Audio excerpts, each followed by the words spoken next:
Septembre 1959. Les hôpitaux du royaume sont soudainement submergés de patients atteints de déformation des membres et de paralysie.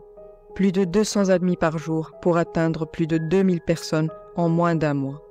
Dans un premier temps, personne n'arrive à expliquer l'origine de la catastrophe. Les manifestations ainsi que les rassemblements sont interdits, dans une tentative de limiter la propagation de la maladie, pensant qu'il s'agissait d'une épidémie contagieuse type poliovirus. Mais le scandale ne va pas tarder à éclater. L'origine du problème a été révélée début octobre. Il s'agit d'une intoxication alimentaire due à la consommation d'une huile frélatée. Mais avant de parcourir les détails sordides de l'histoire, faisons un petit bond en arrière pour mieux comprendre. Lors de la Deuxième Guerre mondiale, les États-Unis, et pour venir en aide aux Alliés, surtout après la défaite de la France en 1940, et afin d'avoir un pied-à-terre pas loin du continent européen, ainsi que d'empêcher la présence allemande sur les côtes atlantiques, ajoutez à cela les menaces qui couraient depuis la Première Guerre mondiale par rapport au désir de l'Allemagne de siéger sur la ville marocaine d'Essaouira et de l'utiliser comme escale afin d'atteindre le Brésil. Au vu de la position stratégique du Maroc, le gouvernement américain a décidé d'y installer plusieurs bases militaires. Quelques années plus tard, après l'indépendance du Maroc et en 1959, des accords entre Hassan II et Kennedy concernant la reconversion de ces bases ont abouti au départ progressif de leurs occupants, laissant derrière eux de nombreux excédents d'approvisionnement, y compris du carburant contenant du TCP, une sorte d'huile de moteur utilisée dans l'aéronautique. Pour chercher l'origine de cette épidémie, le Maroc a dû faire appel à l'aide de l'OMS, qui a dépêché une équipe de chercheurs britanniques qui sont rapidement arrivés à la conclusion que la maladie touchait uniquement les personnes ayant un bas revenu. Les soldats vivant dans les casernes et les prisonniers n'étaient pas affectés. Leur conclusion excluait donc la possibilité d'une infection. C'est comme ça qu'ils ont exploré la piste d'une intoxication alimentaire et qu'ils ont fini par découvrir l'origine du désastre. Après l'envoi d'un échantillon à l'Institut d'hygiène de Rabat, des tests ont repéré le poison. Un produit chimique jaune et inodore nommé triorthocressylphosphate. Une des familles d'huile commercialisée appelée TCP en Amérique du Nord, échantillon prélevé d'une bouteille d'huile d'olive commercialisée sous le nom Le Cerf, qui était une marque d'huile de cuisson marocaine. Les tests ont révélé qu'elle contenait pas moins de 67% d'huile de moteur et 33% d'huile alimentaire, fabriquée par des personnes peu scrupuleuses dans une usine de la ville de Meknès et vendue à un prix dérisoire afin d'écouler les stocks le plus rapidement possible.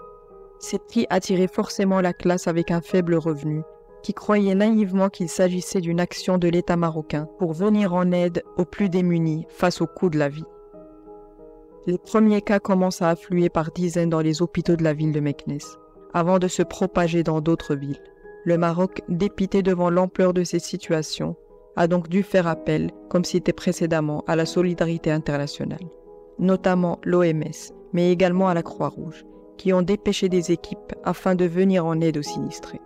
Les chiffres ne sont pas précis, mais on ne dénombre pas moins de 20 000 victimes, dont des centaines de morts et d'autres ont gardé de lourdes séquelles jusqu'à ce jour. Des victimes encore en vie témoignent en décrivant les symptômes qu'ils ont ressentis dans les heures qui suivent la consommation de cette huile. Pour commencer, une sensation de lourdeur dans les jambes qui rend la marche difficile, les poings qui se ferment de plus en plus, rendant impossible leur utilisation, et jusqu'à l'avènement de la paralysie totale. Certains d'entre eux ont pu récupérer une certaine mobilité grâce aux efforts fournis par les équipes médicales internationales venues apporter leur aide précieuse, notamment la Croix-Rouge suisse qui a pu, pour la première fois, pratiquer sur le terrain une nouvelle thérapie appelée l'ergothérapie, qui est une approche complémentaire aux traitements médicaux et qui représente un programme visant à aider les patients à regagner de l'autonomie, sur le plan physique, psychologique et si possible économique. En d'autres termes, elle contribue à leur rééducation médicale ainsi que leur réinsertion sociale et professionnelle. Selon des documents américains, le gouvernement marocain, sur ordre du feu roi Mohammed V et sous la supervision du prince héritier Moulay Hassan, a lancé une commission spéciale d'enquête criminelle dont la mission est de suivre les pistes pour découvrir l'origine de l'affaire. Le 9 octobre 1959, le comité a commencé à suivre les fils du commerce des huiles dans la ville de Meknès, et a lancé les premières campagnes d'arrestation de plusieurs vendeurs. Des enquêtes approfondies ont pu découvrir le principal fournisseur de cette huile, vendue sur les marchés populaires. Certains ont été vendus à Dodan, dans les ruelles pauvres de la ville de Meknès et ses environs, jusqu'à Taza, Al-Husayma et puis Nador. Grâce à l'intervention de ce comité, les autorités marocaines ont confisqué plus de 190 tonnes d'huile soupçonnées d'être contaminées par l'huile de moteur, ainsi qu'un chargement de 600 kilos contenant de l'huile industrielle. L'échec de cette opération a épargné au Maroc un désastre pire que celui de Meknès, car si ces quantités avaient été dirigées vers le marché, des dizaines de milliers de victimes auraient été tuées ailleurs au Maroc, pas seulement dans la ville de Meknès et ses environs. Ce comité a découvert qu'il y avait une autre expédition de 6 tonnes emballée dans 31 grands conteneurs, prête à être emballée dans des bouteilles en verre et dirigée vers le marché de la consommation. L'enquête a essentiellement retenu la responsabilité de 5 commerçants, grossistes et mélangeurs de Casablanca, Meknès et Fès. Leurs identités n'ont jamais été révélées au grand public. Seules des rumeurs circulent sur certains articles, mais sans certitude aucune, j'ai préféré ne pas citer de nom.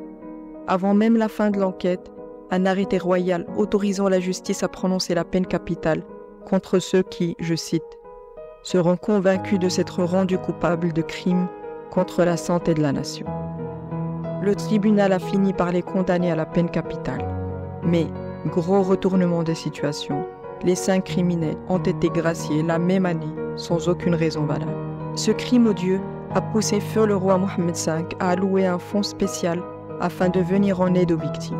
Malheureusement, les bénéfices collectés depuis les années 60 n'ont pas été dépensés de manière à rendre justice aux victimes, qui ont lutté pendant de nombreuses années afin d'obtenir le droit au traitement et à une compensation financière. Un maigre revenu mensuel, ne dépassant pas 75 dirhams, a été fixé, soit environ 7 €. Mais les victimes affirment que les conditions pour obtenir cette somme étaient tellement pénibles et lamentables que plusieurs d'entre eux ont fini par abandonner. Ce chiffre qui a été porté à 1000 dirhams, soit environ 100 €, à l'époque de l'ancien ministre des Finances Salah ad-Din Mezouer. Je tiens à préciser que le fonds créé par les victimes par le roi Mohammed V avait comme source une vignette vendue à chaque transaction d'achat ou de vente d'un véhicule neuf ou d'occasion. Le plus étonnant est que cette vignette est toujours d'application jusqu'à ce jour. Mais alors, on peut légitimement se poser la question, à qui bénéficient ces sommes colossales? Et comment, après autant d'années et la succession de 3 rois, on en soit encore là? Dans ce contexte, le président de l'association des victimes des huiles empoisonnées affirme que la position n'a pas été réglée jusqu'à présent, malgré le comité technique qui a été formé pour superviser le dossier et qui a déjà approuvé les propositions et recommandations. Mais celles-ci n'ont pas été mises en œuvre sur le terrain. Il souligne que le ministère de l'Économie et des Finances a chargé de son côté 2 commissions techniques afin d'étudier le dossier. Ils ont pu sélectionner les victimes qui méritaient réparation et justice, soit environ 294 personnes, dont 201 restent jusqu'à présent en attente d'indemnisation.